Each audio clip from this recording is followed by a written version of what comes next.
여러분 안녕하십니까? 전북권 뉴스입니다. 비상계엄 이후 대한민국은 말 그대로 충격과 혼돈이 엄습했고 우리 사회의 저력은 물론 갈등과 모순도 극명하게 드러난 시기였습니다. 전주 MBC는 지난 넉 달여간 표출된 다양한 현상을 통해 우리 사회가 나아가야 할 방향을 생각해보는 기획보도를 준비했습니다.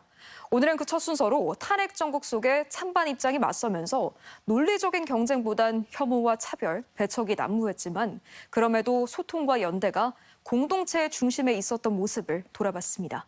김하연 기자의 보도입니다.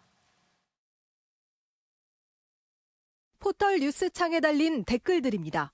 기사 내용에 상관없이 특정 지역이나 성별을 비하하는 댓글들이 난무합니다.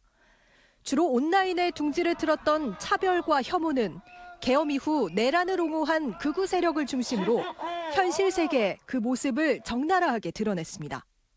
조선 야 연변 전라도인 저거지. 극단의 언어는 폭력 사태로까지 이어졌습니다. 윤석열 전 대통령에 대한 구속영장이 발부되자 극렬 지지자들이 법치주의 최후의 보루인 법원에 난입해 폭동을 일으킨 겁니다. 판사 어디 갔어?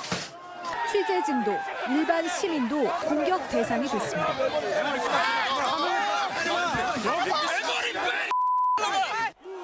극우 세력은 중국인을, 참사 유가족들을 마치 이 사회를 위협하는 존재인 양 매도했지만 실상 이들은 사회를 위협할 힘조차 없는 가장 약자들이었습니다. 정말 이해가 안 돼요. 막 와가지고 빨갱이라는 얘기를 하고 막 댓글로 만들기 위해서 막 걷잖아요. 그러면 그 극우 유튜버 애들이 거리에서 기다리고 있다가 방송으로 막 뭐라고 그래요. 자식 팔아, 시체팔이 아니야, 막 이런 말들을. 아이가 먼저 나는 엄마가 중국인이라는 거 티 안 냈으면 좋겠어. 엄마는 왜 중국인이어서 날 이렇게 힘들게 만들어. 혐오의 배후엔 늘 자신들의 이익을 위해 갈등을 부추기는 정치 세력이 있었습니다. 실제 이태원 참사 시위가 북한 지령에 따라 벌어졌다고 주장한 윤석열 전 대통령의 최후 변론 이후 가짜 뉴스가 더 기승을 부리기도 했습니다. 당시 북한이 민노총 간첩단에게 보낸 지령문에 이런 내용이 있습니다.